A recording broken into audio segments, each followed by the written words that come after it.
لیکن اگر میں اس کے آپ کو تشریح بتاؤں تو اس میں بہت ساری چیزیں آ جاتی. مثال کے طور پہ سب سے پہلی چیز ہے تقدیر کو سمجھنا. تقدیر قدر یقدر کا لفظ ہے جس کا معنی ہوتا ہے فیصلہ کرنا، مقرر کر دینا. اللہ تعالیٰ نے ہمارے قسمتوں کے فیصلے کر دیے ہیں. قسمت، نصیب اردو الفاظ ہیں. تقدیر قدر یقدر سے ہے، یعنی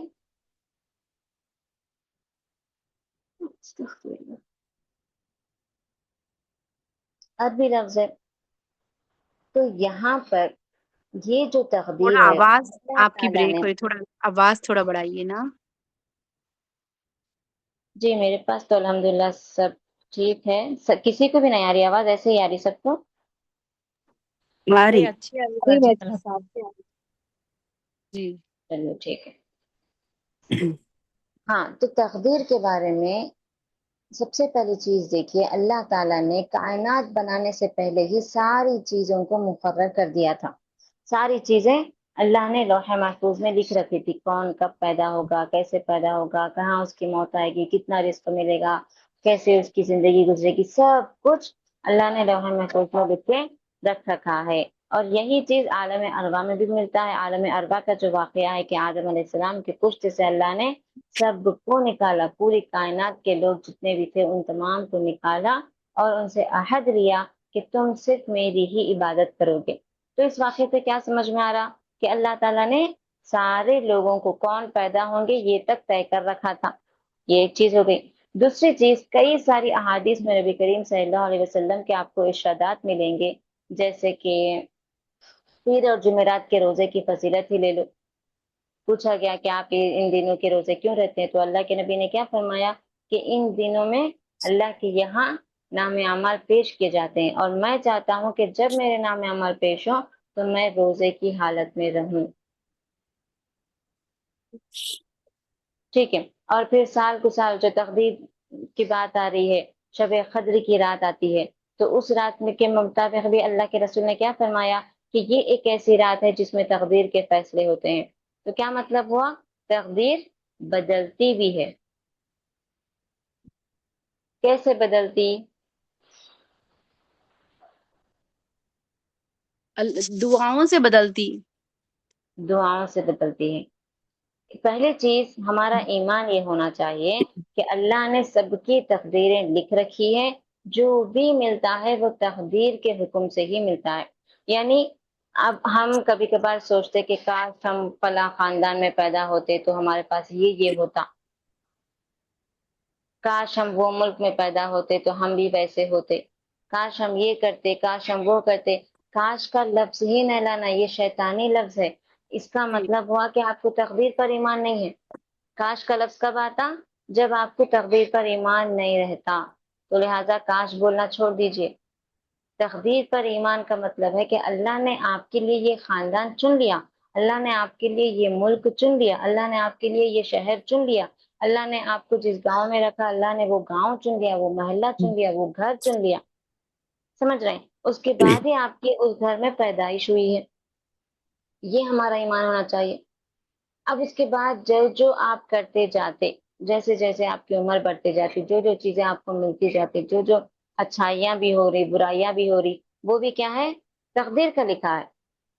کس کی کہاں پر شادی ہو رہی ہے وہ بھی تقدیر میں لکھا ہوا ہے. کون کس سے کب ملے گا، کب بچھڑے گا، کب اس کی موت ہوگی، یہ ساری چیزیں بھی تقدیر میں لکھی ہوئی ہے. سمجھ رہے ہیں؟ لیکن جب ایک صحابی نبی کریم صلی اللہ علیہ وسلم سے آ کے پوچھے کہ اے اللہ کے رسول، جب سب کچھ تقدیر میں ہی لکھ چکا ہے کہ کون برا، کون اچھا، کون پیدا ہوگا، کون مرے گا، تو ہمیں کچھ کرنے کی کیا ضرورت ہے؟ ہم وہی کر رہے ہیں جو تقدیر میں لکھا ہوا ہے. تو اللہ کے نبی کریم صلی اللہ علیہ وسلم نے فرمایا کہ اللہ نے تقدیر تو لکھ رکھا ہے لیکن کوشش تم پہ چھوڑ دیا ہے. مثال کے طور پہ ایک کلاس روم ہے، اس میں ایک 30 اسٹوڈینٹس ہے. وہ جو پورے 30 اسٹوڈینٹس ہے ان کو جو ٹیچر پڑھانے آتے، وہ ٹیچر کو ان کے بارے میں معلوم رہتا یا نہیں رہتا؟ کون کتنا پڑھ رہے ہیں، کون کیسا پڑھ رہے ہیں، کون کتنی ذہانت والے ہیں، کون کس طرح سے محنت کر رہے ہیں، یہ ساری چیزیں اس ٹیچر کو معلوم رہتی کہ نہیں رہتی؟ رہتی۔ تو وہ ٹیچر ان کی اس تمام چیزوں کو دیکھتے ہوئے پاس فیل کر سکتے ہیں؟ نہیں کر سکتے۔ وہ کیا کرتے ہیں؟ ایگزام لیتے ہیں، سمجھ رہے ہیں، امتحان رکھتے ہیں کہ تم میں سے جو پاس ہوگا وہ اگلی جماعت میں جائے گا۔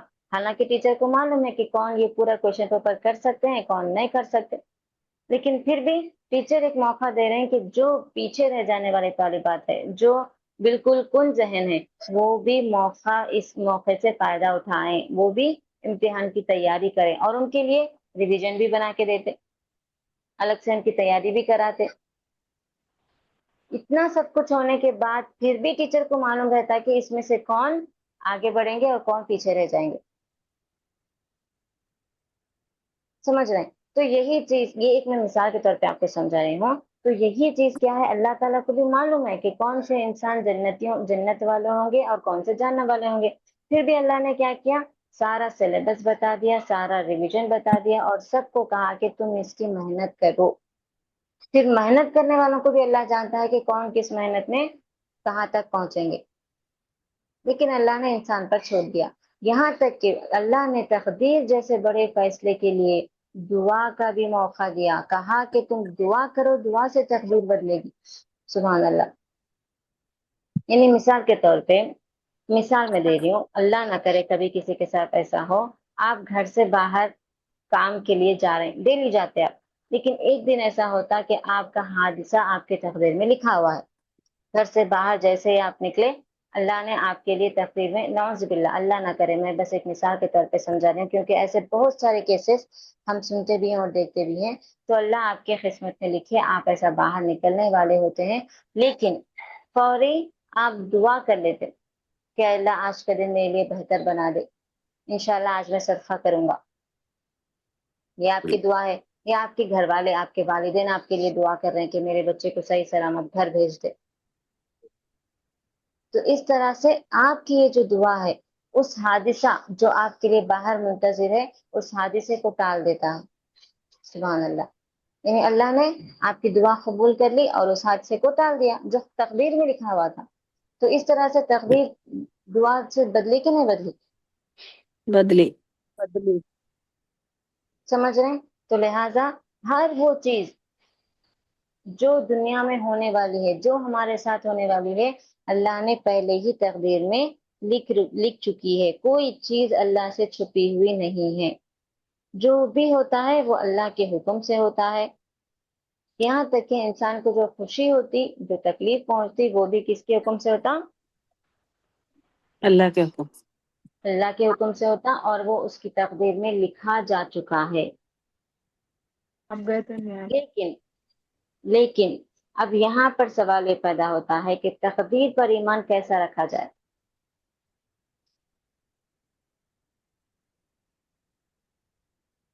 ان تقدیر ساری پر، باتوں اللہ پہ ایمان رکھنے والے تقدیر پر بھی ایمان رکھتے۔ کیسا رکھنا ہے، وہی تو میں پوچھ رہی ہوں، کیا کریں گے آپ؟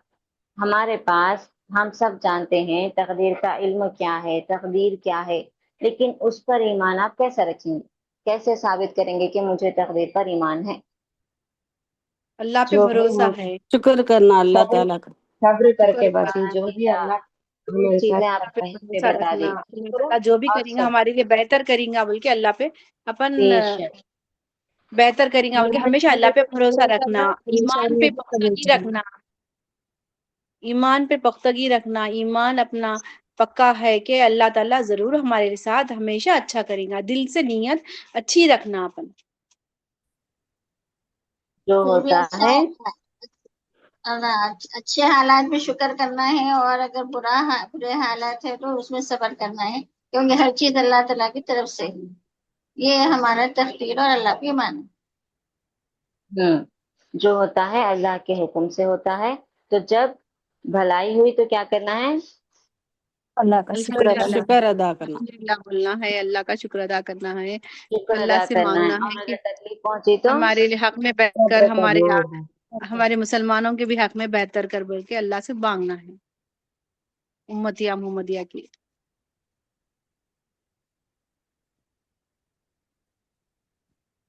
جی تقدیر پر ایمان 3 چیزوں سے کر سکتے ہیں ہم. پہلی چیز، جو بھی آپ کو مل رہی ہے چاہے وہ چھوٹی چیز ہو اس پر شکر ادا کریں. چھوٹی چھوٹی چیزوں پر، صبح اٹھے آنکھ کھلی اللہ کا شکر ہے ایک اور دن مل گیا. کام کر رہی شکر کریے اللہ کا شکر ہے صحت عافیت کے ساتھ میں آج کام کر لے رہی. کھانا مل گیا اللہ کا شکر ہے آج 3 وقت سکون سے کھانا مل گیا. بھوک کی بالکل بھی اس طرح سے آپ کو صبر کرنا نہیں پڑا. ٹھیک ہے، اس طرح سے آپ چھوٹی چھوٹی چیزیں جو ہمارے ساتھ دن بھر ہو رہی ہیں اس چیزوں پہ اکثر لوگ بیزار ہو جاتے، کیا ہے یہ، بس یہی کام کاج رہ گیا، بیزارگی ہے، بوریت ہے، بس یہی ہے کیا، یہ وہ ایسا ویسا شکوہ شکایت کرنے لگتے. تو یہ چیز آپ کو اللہ سے دور کر دیتی. آپ کو کیا کرنا ہے، ہر اس چیز پر جو آپ کے ساتھ گزر رہا ہے، جو آپ کے ساتھ ہو رہا ہے، اس میں شکر کرتے رہیں، الحمدللہ کہتے رہیں. کیونکہ آپ جس حالت میں ہیں اس حالت کو کئی سارے لوگ ترس رہے، سکون کو ترس رہے، چھت کو ترس رہے، کھانے کو ترس رہے، صحت کو ترس رہے. تو لہٰذا شکر ہم پر لازم ہے کہ اللہ نے جو ہماری تقدیر لکھی ہے اللہ کا شکر ہے. اور دوسری چیز، آپ کو کوئی بھی تکلیف پہنچ رہی، کسی کی شادی نہیں ہو رہی، کسی کو بچے نہیں ہو رہے، کسی کے بچے بیمار ہیں یا وہ خود بیماری میں ہے، تو صبر کیجئے. مومن کا حال بھی بڑا پیارا ہوتا ہے، جب اسے خوشی ملتی تھی اور وہ شکر کرتا ہے اس پہ بھی اس کو اجر ملتا ہے، جب تکلیف پہنچتی ہے اور وہ صبر کرتا ہے تو اس پہ بھی اس کو اجر ملتا ہے. اللہم اجرنی فی مصیبتی واخلف لی خیرا منی، یہ بہت پیاری دعا ہے، اسے یاد کیجئے. آپ کو اگر کانٹا بھی چبھ جائے، آپ کو اگر ٹھوکر بھی لگ جائے، کتنے تکلیف ہوتی، بس 1 منٹ کی، 1 سیکنڈ کی، اس تکلیف میں بھی اللہ نے آپ کے لیے اجر رکھا ہے. آپ کے گناہ معاف ہوتے ہیں، آپ کو ثواب ملتا ہے، نیکیاں لکھ دی جاتی ہیں. اتنا پیارا اسلامی دین ہے ہمارا. تو آپ کو کیا کرنا ہے، ایسی صبر. چیزوں پر صبر کرنا ہے. اور تیسری چیز، ہمیشہ یہ گمان رکھنا کہ جو بھی ہوتا ہے اللہ کی بہتر طرف. ہوتا ہے، بہتر ہوتا ہے. جی کاش کبھی نہیں کرنا، کاش میں ایسا کہتی تو ایسا ہوتا، کاش میں یہاں جاتی تو اچھا ہوتا، کاش میں وہاں نہیں جاتی تو اچھا ہوتا. اپن ایسا بول سکتے ہیں نا، انشاءاللہ اللہ تعالیٰ بہتر کریں گا بول کے ایسا بول سکتے ہیں نا اپن. بالکل بول سکتے. صحیح مسلم کی روایت ہے، ابو ہریرہ رضی اللہ عنہ روایت کرتے ہیں کہ رسول اللہ صلی اللہ علیہ وسلم نے فرمایا، طاقتور مومن اللہ کے نزدیک کمزور مومن کی نسبت بہتر اور زیادہ محبوب ہے، جبکہ خیر دونوں میں موجود ہے. جس چیز سے تمہیں نفع پہنچے اس میں حرص کرو اور اللہ سے مدد مانگو. اور سے سنیے، اور کمزور نہ جی پڑو، مایوس ہو کر نہ بیٹھ جاؤ. اگر تمہیں کوئی نقصان پہنچے تو یہ نہ کہو کاش میں اس طرح کرتا تو ایسا ایسا ہوتا، بلکہ یہ کہو یہ اللہ کی تقدیر ہے، وہ جو چاہتا ہے کرتا ہے. اس لیے کہ کاش کہنا شیطان کے عمل کے دروازے کو کھول دیتا ہے. اللہم احفظنا من ذالک. یہ حدیث کے الفاظ میں آپ کو بتا رہی ہوں، نبی کریم صلی اللہ علیہ وسلم نے فرمایا ہے. ٹھیک ہے، پہلی چیز کیا ہے، کوشش کرنا نفع کی چیزوں میں، جو چیز آپ کو بھلائی پہنچا رہی اس میں. یعنی مثال کے طور پہ آپ تجارت کر رہے ہیں، کوئی بزنس لگا رہے ہیں، آپ حلال کمائی سے اس چیز کو لگا رہے ہیں، حلال طریقے سے اس کو کر رہے ہیں اور حلال چیز میں کر رہے ہیں، تو یہ آپ کے لیے نفع ہے. اب آپ اس کو لگانے کے بعد 2 دن نہیں ہوا، 1 مہینہ نہیں ہوا، آپ کو نقصان اٹھانا پڑا، آپ کا لاس ہو گیا، جتنا بھی آپ نے خرچ لگایا تھا وہ سب کچھ ڈوب گیا. تو یہ بڑی صبر کی چیز ہوتی ہے، اس وقت میں صبر کا امتحان ہو جاتا ہے.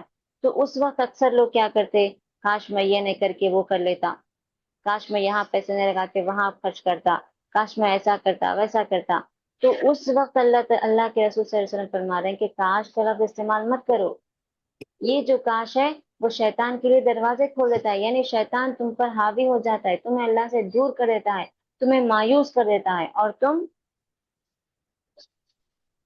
بہت سی برائیوں میں مبتلا ہو جاتے ہیں. حسد آپ کے اندر آ جاتا، شکایت آپ کے اندر آ جاتے، ناراضگی آپ کے اندر آ جاتی، دھیرے دھیرے آپ مایوس ہونے لگتے. مایوس ہو گئے تو اللہ کی عبادت چھوڑ دیتے، اللہ کی عبادت چھوڑ دیے تو آپ کی دنیا تباہ ہو جاتی اور آخرت بھی برباد ہو جاتی. صرف ایک کاش کہنے سے، بڑا آسان سا لفظ ہے یہ، لیکن اس کے بڑے خطرناک نتائج ہے. تو لہٰذا اس لفظ سے بچنا چاہیے. جو بھی آپ کے ساتھ ہو رہا ہے، آپ کی کوشش کرنے پر آپ کو برائی ہو رہی ہے یا آپ کی کوشش کرنے پر آپ کو فائدہ نہیں پہنچا ہے، تو آپ کہیں گے قدر اللہ وما شاء فعل. کیا کہیں گے؟ قدر اللہ وما شاء فعل. یہ ایک چھوٹی سی دعا ہے، عربی الفاظ ہے یہ. کیا مطلب ہے اس کا؟ اللہ کی تقدیر ہے یہ، وہ جو چاہتا ہے کرتا ہے. قدر اللہ، اللہ نے مقرر کر دیا ہے، تقدیر میں لکھ دیا ہے. وما شاء فعل، جو وہ چاہتا ہے. سمجھ رہے ہیں؟ اب مثال کے طور پہ کسی کی شادی ہوئی، بڑی محنت مشقت سے آپ لوگ رشتے ڈھونڈتے ہیں، بچوں کے رشتے ہوتے ہیں، پھر اس کے بعد ان کا جو جوڑا بنتا ہے، کچھ دنوں کے بعد معلوم ہوتا ہے کہ آدمی کیسا ہے یا عورت کیسی ہے. اس کے بعد اس رشتے کو نبھانا ان دونوں کے ہاتھ میں ہے، اور نبھانا ہی چاہیے. طلاق تک مسئلہ جانا ہی نہیں چاہیے، کیونکہ طلاق دو چیزوں میں جائز ہے. پہلی چیز یہ کہ آپ پر ظلم ہو رہا ہو، دوسری چیز یہ کہ بد کرداری کر رہی ہو. عورت اگر ظلم کر رہی ہے یا بد کرداری کر رہی ہے تو ایسے حق میں ہی شوہر عورت کو طلاق دے گا. دوسری چیز، بیوی پر اگر شوہر ظلم کر رہا ہے اور شوہر بد کردار ہے، دیندار نہیں ہے، تو بیوی بھی اس سے خلا لے سکتی. دو ہی چیزوں میں رشتہ توڑنا جائز ہے. باقی جو بھی چیزیں زندگی میں آتی ہیں، اونچ نیچ ہوتی رہتی ہے، اس چیز کو دونوں مل کے سنبھال کے لے کے چلنا ہے. پر کبھی کبھار کیا ہوتا، جیسے ہی شادی ہوتی ہے پہلے اچھے حالات ہوتے ہیں، لیکن جب شادی ہو جاتی ہے تو حالات بگڑنا شروع ہو جاتے. تو آدمی پہلا دوش اپنی بیوی پہ لگاتا، تم منحوس ہو، تمہارے آنے سے ایسا ہوا، تم یہ، تم وہ، تم ایسے، تم ویسی. نعوذ باللہ. جبکہ اسے کیا کرنا چاہیے؟ تقدیر پر راضی ہونا چاہیے. قدر اللہ وما شاء فعل. سمجھ رہے ہیں؟ اس کے بعد 2 سال ہو گئے، 3 سال ہو گئے، بچوں کے لیے کوشش کرتے رہتے ہیں لیکن بچے نہیں ہوتے. پھر 5 سال کے بعد بچہ بھی ہوتا ہے، لیکن 1-2 مہینے میں، اللہ نہ کرے کبھی کسی پر یہ مصیبت ٹوٹ پڑے، لیکن 1-2 مہینوں میں بچہ بھی اللہ کے پاس چلے جاتا ہے. تو اس وقت میں بھی عورت صبر سے کام لے، آدمی صبر سے کام لے. وہ کہے قدر اللہ وما شاء فعل. جیسے نبی نے اپنے بچے کے وفات کے وقت کہا تھا، دل میں غم ہے، آنکھوں میں آنسو ہیں، لیکن میں وہی کہوں گا جو میرے رب کو پسند ہے. یہ اللہ کے نبی کے الفاظ تھے. سمجھ رہے ہیں؟ تو لہٰذا یہ بڑی بڑی تکلیفوں کے بارے میں نے آپ کو بتایا مثال دے کے. چھوٹی چھوٹی چیزیں بھی جو آپ کے ساتھ ہوتی ہیں اس پہ بھی آپ کو راضی ہو جانا چاہیے. چھوٹی چیز مثال کے طور پہ آپ کو کہیں وقت پہ پہنچنا ہے، کالج وقت پہ پہنچنا ہے، آپ کی بس کی جو ٹائمنگ ہوتی ہے اس سے پہلے ہی آپ آ گئے، لیکن آپ سے پہلے وہ بس چلے. آپ کا نقصان ہو گیا، چھوٹا سا نقصان ہے، لیکن آپ کیا کرنا ہے؟ صبر. کاش 5 منٹ پہلے میں آ گئی تو اچھا تھا. بول سکتے ایسا؟ نہیں بولنا. قدر اللہ وما شاء فعل. ہمیشہ جو بھی چیز آپ کے ساتھ ہو رہی ہے یہ کلمہ یاد رکھیں، اللہ تعالیٰ اس سے راضی ہو جاتے ہیں، اس کلمے سے خوش ہو جاتے ہیں. اور یہ تقدیر پر ایمان لانے کا سب سے بہترین کلمہ ہے، قدر اللہ وما شاء فعل. اسے ہمیشہ یاد رکھیں. ٹھیک ہے؟ اب تیسری چیز ہے، ہر وہ چیز جو آپ کے ساتھ ہو رہی ہے اس میں بہتری تلاش کرنا. باجی وہ دعا اور ایک بار رک رک کے بولیے بس. قدر اللہ. قدر اللہ وما شاء فعل. فعل. ہوں. جی جی شکریہ. چلیے، پہلی چیز ہے شکر کرنا ہر وہ چیز پہ. دوسری چیز ہے صبر کر. صبر کرتے جب کاش کا لفظ نہیں لانا چاہیے بلکہ قدر اللہ وما شاء فعل کہنا چاہیے. اب تیسری چیز ہے، جو بھی آپ کے ساتھ ہو رہا ہے اس میں بہتری تلاش کریں. یعنی کہ یہ ایمان رکھیں کہ جو ہوتا ہے اللہ کی مرضی سے ہو رہا، اور جو اللہ کی مرضی سے ہو رہا وہ آپ کے حق میں برا ہو سکتا؟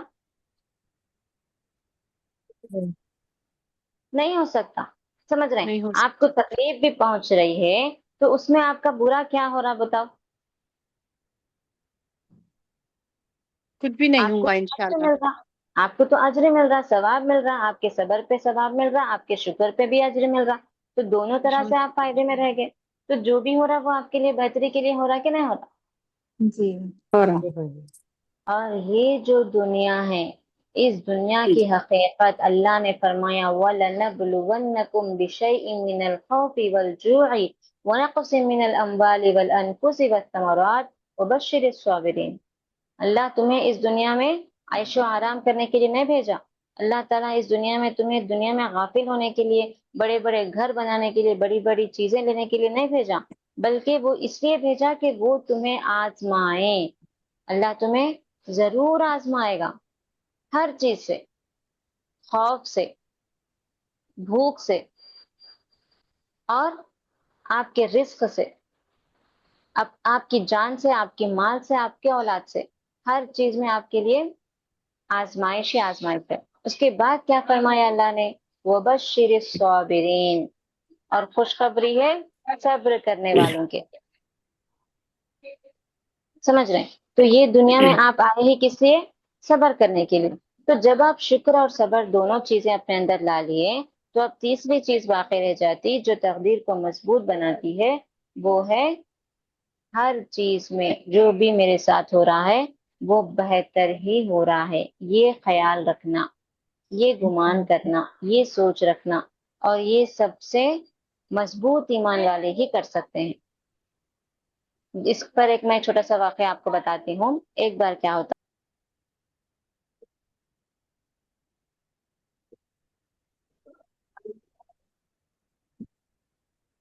آواز نہیں آ رہی باجی.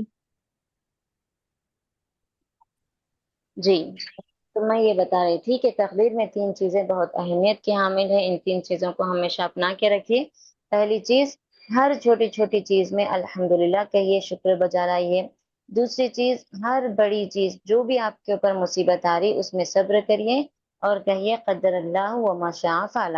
اور تیسری چیز، جو بھی آپ کے ساتھ ہو رہا ہے، چاہے آپ کی بس مس ہو جائے یا چاہے آپ سے کوئی بڑی چیز چھوٹ جائے، آپ کو کیا کرنا ہے؟ یہ خیال کرنا کہ جو بھی ہوتا ہے بہتری کے لیے ہوتا ہے، اچھے کے لیے ہوتا ہے. اس پر ایک واقعہ میں آپ کو بتاتی ہوں. ایک طرح سے ایک حکایت ہے کہ ایک بادشاہ اپنے وزیر کے ساتھ جا رہا ہوتا ہے سیر و تفریح پر. تو بادشاہ کہتا ہے کہ مجھے ایک بھوک لگی ہے، میرے لیے ایک سیب نکالو، سیب دو. وزیر سیب نکالتا ہے تو وزیر اسے صاف کرتا ہی ہوتا ہے کہ بادشاہ کہتا ہے کہ لاؤ مجھے دے دو، میں خود کاٹتے ہوئے کھا لوں گا. وہ بادشاہ لے لیتا. وہ کاٹنے ہی لگتا کہ اچانک چھری جا کے اس کے انگوٹھے کو لگ جاتی، اس کی انگلی تھوڑی سی زخمی ہو جاتی، کٹ جاتی. تو وہ تلملا اٹھتا. بادشاہ ہے، چھوٹی چھوٹی چیزیں ان لوگوں کو بڑی لگتی ہے.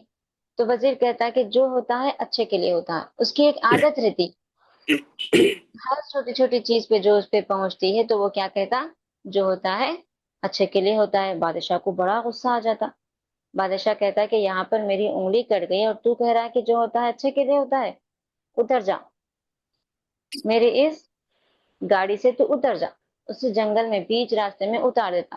اتار کے اس کی طرف دیکھ کے پوچھتا، اب اس گھنے جنگل میں، بیچ جنگل میں تم کھڑے ہو، کوئی بھی جانور تم پر حملہ کر سکتا ہے، اب تمہارا کیا کہنا ہے؟ کیا تمہارے ساتھ اچھا ہوا؟ تو وہ وزیر اطمینان سے کہتا ہے کہ بے شک میرا اللہ جو کرتا ہے اچھے کے لیے کرتا ہے، اس میں بھی میرے لیے بہتری ہوگی. بادشاہ تلملا اٹھتا، اٹھ کے کہتا کہ اچھا رہو اب یہیں پر. وہ آگے بڑھ جاتا. آگے بڑھنے کے بعد وہاں ایک ایسا قبیلہ رہتا جو جو بھی اس قبیلے میں، کوئی قبیلے کے باہر کا نیا آدمی آتا اس کو پکڑ لیتے. اور ایک مہینے میں ان کی ایک دن ایسی عید رہتی جس دن وہ لوگ کیا کرتے؟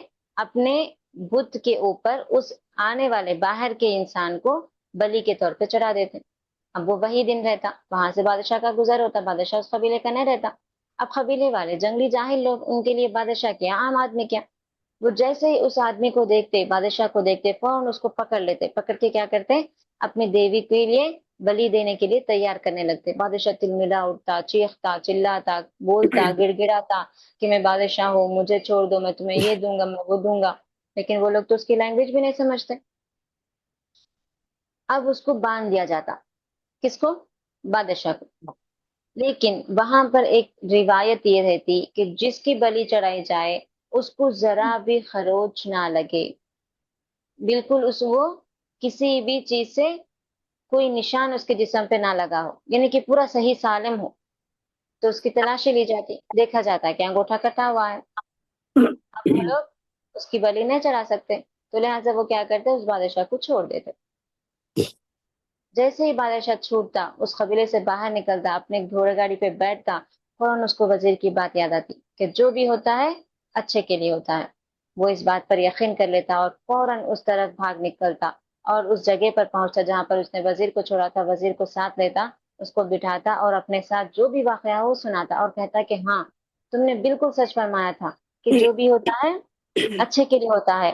میرے ساتھ تو اچھا ہوا، اب تم یہ بتاؤ تمہارا یہاں پر بیچ جنگل میں چھوٹ جانا کیسے اچھا ہوا؟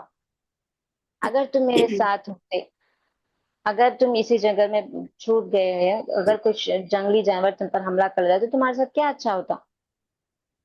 تو وزیر کیا کہتا، اگر میں تمہارے ساتھ ہوتا تو وہ لوگ مجھے بلی کے لیے چرا دیتے، کیونکہ میں تو صحیح سالم تھا، تو لہٰذا اللہ نے مجھے یہاں بیچ راستے پہ چھوڑ کے میرے ساتھ بھلائی کا معاملہ فرمایا ہے. تو یہ ایک چھوٹا سا واقعہ ہے یہ بتانے کے لیے کہ جو بھی ہوتا ہے اچھے کے لیے ہوتا ہے. اس طرح ہمارا ایمان ہونا چاہیے. سمجھے سب؟ جی باجی. جی بات. تقدیر پر ایمان لانے میں کتنی باتیں ضروری ہیں؟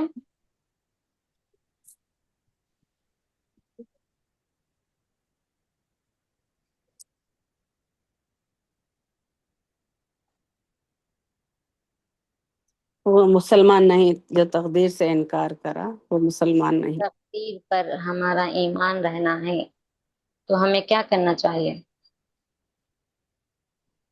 اللہ پہ بھروسہ کیسے رکھنا. کیسے ہمیں تقدیر پر ایمان لانا چاہیے؟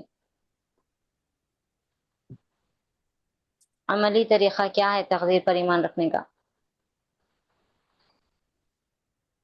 اللہ پر توکل رکھنا، جو بھی ہوتا ہمارے بھلے کے لیے ہوتا. بھلے کے لیے ہوتا. بارک اللہ. یہ پہلی چیز ہے، یہ عقیدہ رکھنا کہ جو ہوتا ہے وہ بھلے کے لیے ہوتا ہے. دوسرا،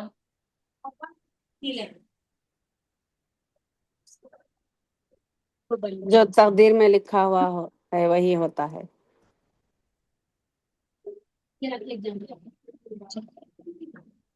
اللہ کی بندیوں آپ لوگ کیا سن رہے ہیں جب سے؟ کوئی غور سے سن رہے ہیں بھی نہیں سن رہے ہیں؟ تقدیر کیا ہے وہ اس سبق میں آپ کو بتایا گیا. ایمان تقدیر لانا. پر ایمان دین کیسے ایک لانا اسلام ہے ہے یہ اور میں نے مسلمان بتایا. ہے ہم، اور ایمان لانا اللہ پہ ہے، اور پختہ ایمان لانا اللہ پہ ہے، اور تقدیر کا فیصلہ اللہ پہ ماننا ہے، ماننا ہے ہمیں، اور فرشتوں کو ماننا ہے، اور رسولوں کو ماننا ہے، اور روح قرآن کو ماننا ہے، قرآن مجید کو ماننا ہے، توریت انجیل زبور، یہ سب چیزوں کو ماننا ہے. میری بہن آج کا سبق ہم کیا پڑھ رہے ہیں؟ تقدیر پر ایمان لانا. تو میرا سوال کیا ہے؟ انسان کو جو بھی خوشی اور تکلیف پہنچی ہے وہ سب تقدیر میں لکھا ہوا ہے. تو اب ہمیں تقدیر پر ایمان لانے پر کس طرح سے عمل کر کے دکھانا ہے؟ عملی طریقہ کیا ہے تقدیر پر ایمان کا؟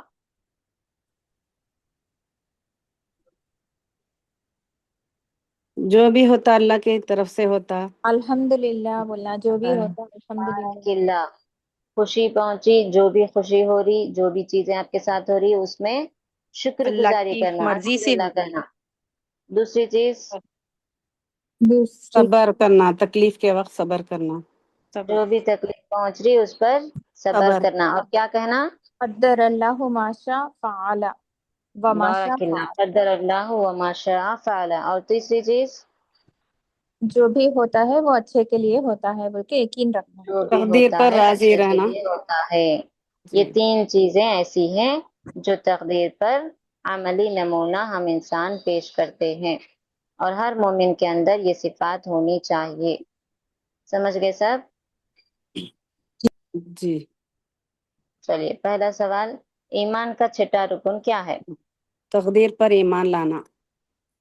دوسرا سوال، لوح محفوظ کسے کہتے ہیں؟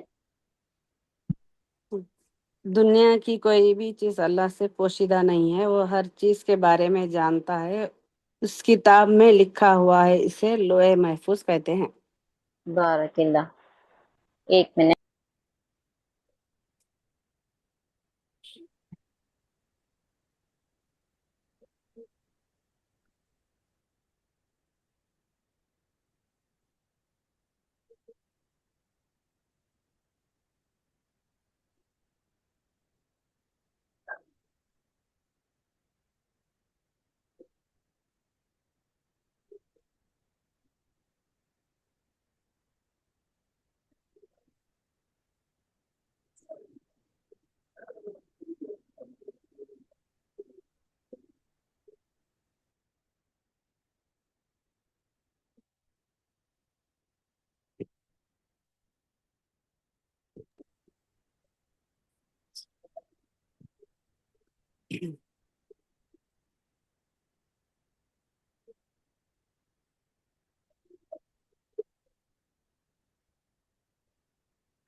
تیسرا سوال، ہم کو جو بھی خوشی اور تکلیف پہنچتی ہے کیا وہ بھی تقدیر میں لکھا ہوا ہے؟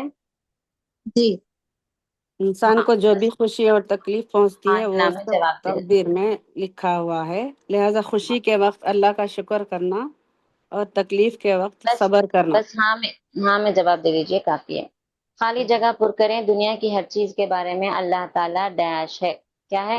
جانتا ہے۔ قادر ہے، جانتا ہے، جانتا ہے، اور اسے ایک کتاب میں لکھا ہے، لکھ دیا ہے۔ دنیا میں وہی ہوتا ہے جو اللہ چاہتا ہے۔ چاہتا ہے، اور ہر چیز کو پیدا کرنے پیدا والا کرنے والا، پیدا کرنے والا اللہ ہی ہے۔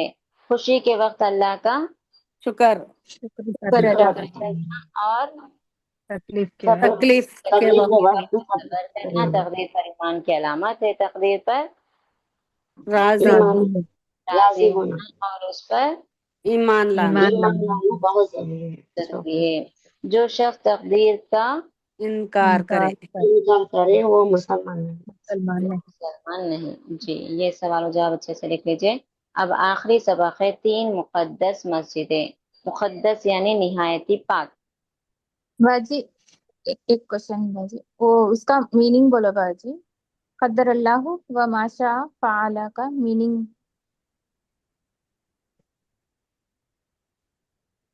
قدر اللہ کے معنی ہوتے ہیں یہ اللہ نے تقدیر میں لکھ چکا ہے، وما شاء فعل، اور جو وہ چاہتا ہے۔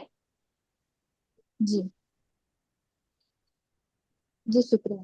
مقدس مسجدیں، مکہ مکرمہ عرب کا ایک مشہور شہر ہے۔ مکے میں کعبۃ اللہ ہے، یہ دنیا کی سب سے پہلی مسجد ہے۔ اس کو مسجد حرام بھی کہتے ہیں۔ اس میں ایک نماز پڑھنے کا ثواب 1,00,000 نماز پڑھنے کے برابر ہے۔ کعبۃ اللہ کا طواف کرنا عبادت ہے، اس کے علاوہ کسی بھی مسجد یا قبر وغیرہ کا طواف کرنا شرک ہے۔ دنیا کے تمام مسلمان اسی کی طرف رخ کر کے نماز پڑھتے ہیں، اس کو قبلہ کہتے ہیں۔ مسلمان حج اور عمرہ کرنے کے لیے مکہ جاتے ہیں۔ پیارے نبی صلی اللہ علیہ وسلم نبی بنائے جانے کے بعد مکہ میں 13 سال رہے۔ مکے کے لوگ جب آپ کو ستانے لگے تو آپ مدینہ چلے گئے۔ ٹھیک ہے، 3 مقدس مسجدیں۔ اسلام میں اللہ تعالیٰ نے ہم مسلمانوں کو جن 3 مسجدوں کی طرف، جن 3 چیزوں کی طرف زیارت کرنے کا حکم دیا ہے، ثواب کی نیت سے۔ زیارت کا مطلب ہے اس کی طرف جانا، اسے دیکھنا، اس میں عبادت کرنا۔ تو وہ صرف 3 جگہ ہیں۔ پہلی چیز مکہ مکرمہ۔ مکہ مکرمہ میں کیا ہے؟ کعبۃ اللہ۔ کعبۃ اللہ، حرم، مسجد حرام بھی اسے کہتے ہیں۔ تو اس میں ایک نماز اگر آپ پڑھ رہے ہیں، یعنی کہ فجر کی نماز، ظہر کی نماز، اس میں سے کوئی ایک نماز آپ پڑھ رہے ہیں، تو اس میں کتنا پڑھنے کا ثواب ملے گا؟ 1 1,00,000